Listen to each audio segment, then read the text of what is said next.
Well, we're going to talk this morning about the rock that is higher than I. That's an anybody remember that song?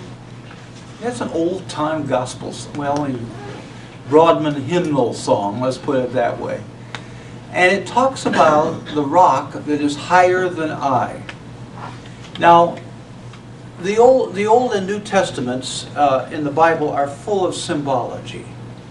And they talk from time to time about the rock that is higher, or to be put in the cleft of the rock. You remember the old song, Rock of Ages, cleft for me? What they were talking about is in the wilderness and in the desert places, it would get so very warm, and occasionally a wanderer would get stuck there, you know, and he would be unable to move, and he would look for now not just what we think of as a rock, but a huge, huge thing. And occasionally it would have a cleft in it, or a hole, I guess you might say. And you could get into this because it would maybe get 120, 130 degrees in the daytime. And so you could get into this cleft in the rock, and you could keep cool there until the sun came down, and maybe you could find your way home. So the symbology here is very clear that God is this cleft in the rock. He is this divine presence who has created all things, and in whom all things consist. He is the eternal presence, and we say He because we don't have any other kind of language. If I said it, you'd think that was very strange. So I say He because you understand. The He of God is the masculine image. The she, or the motherhood of God, is the feminine image, or the prayer. God is masculine, is the doer, while the female is the prayer. And in each of us, coming out of this cleft of the rock, is this infinite presence, which is both male, that is the doer in our lives. As we speak the word, this wonderful word goes out and heals and corrects and brings forth that which we need into our lives. But there's something within us, first of all, that is the motherhood of God. And in this motherhood of God, it is the prayer that says, I will pray about this before I expect a manifestation. I want to tell you that there is a movie that's out called The Shift. I had the great opportunity last night to watch it. We are going to have it here. It's one of the greatest movies I've ever seen on the power and the presence of God to change lives. And so we're going to have it here. Wayne Dyer put this out. It's not a lecture, it's a story about 3 or 4 different families and how they go through crisis and how they come out through the presence of God into a new understanding of life. So this cleft of the rock. There is a place, says the Scriptures, and it was in our responsive reading, near me, where you stand on a rock. Now, there's a lot of different kinds of understandings here. You know, you can stand on sand. You can stand on something that's crumbling, and you begin to sink down.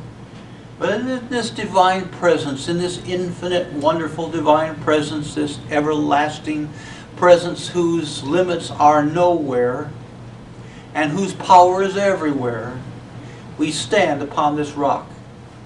We don't know how things will work out. In any situation that we have in our lives, we don't have any idea how it will work out. But we just stand.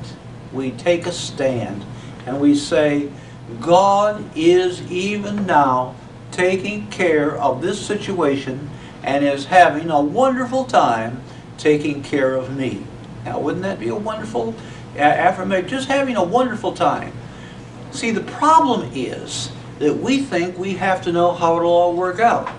It's like a budget. You know, we're going to plan our budget, and I was in this and this and this, and then what happens? The water bill is 3 times as much as you planned on, you know. So why not just give it over to God and let this infinite, wonderful presence take care of the situation instead of being a worrywart all the time about it. I don't know. I find I'm so disgusted with myself. I don't worry a lot. I guess I should. I guess I should worry. You know. Some people say to me, my kids say, "Don't you ever worry about this?" No, not really. You know. I guess somewhere along the line, when I got into divine science 40 years ago or so, you know, I found out this divine presence. Now, the one thing they teach you when you go to a divine science school, the first thing is the divine presence, because when you've got it, when you understand this divine presence, then everything else seems to work very well for you. Just kind of goes into place. The Lord said in our responsive reading, the Lord said, the Lord is my rock and my fortress and my deliverer. Now, there's these three things here. The fortress, the rock upon which you stand, the truth upon which you stand, the fortress which is surrounding you, and the divine presence which is everywhere within all of that and surrounds all of that. Now, one time somebody was wanting Jesus. You know, they're always wanting Jesus to set up a kingdom. Because remember back in the Old Testament when they first had kings, if you go into the book First Kings, they always had just leadership by God. When they had a problem, they went to God. And God just seemed to solve the problem. Well, then they wanted a king. Because they looked around in the other nations, they all had kings. They thought, oh, isn't this marvelous? Isn't this marvelous? We can have all these drums and organs and trumpets and all these things playing as the king comes in all of his robe. And so the prophet said to them, well, we'll give you a king, but you'll be under his rule. And when you take a material, limited thing, and you make it so vastly important to you, then sometimes that begins to crumble, and you find yourself slipping off the rock. Have you ever done that? When I was a kid, we had a big rock at home, up in the, well, it was right in back of the cemetery. And so we would go up there, and we'd crawl up on this rock. Now, of course, I couldn't get up on that thing for the world. I don't know how I got up then. But we'd get up on it, and every once in a while, one of us would slip off and fall. And one time, you know, we tried to keep it quiet when we went up there. And one time, one of the kids fell off, and he broke his leg, actually. And so they had to have the fire department. Everybody was up there, and so my mother said, I'm telling you, don't get on the rock again. Well, that's bad news, because I'm on the rock, and spiritually, and that's where I'm sticking up there. You know, I just stayed, because that's the safe spot.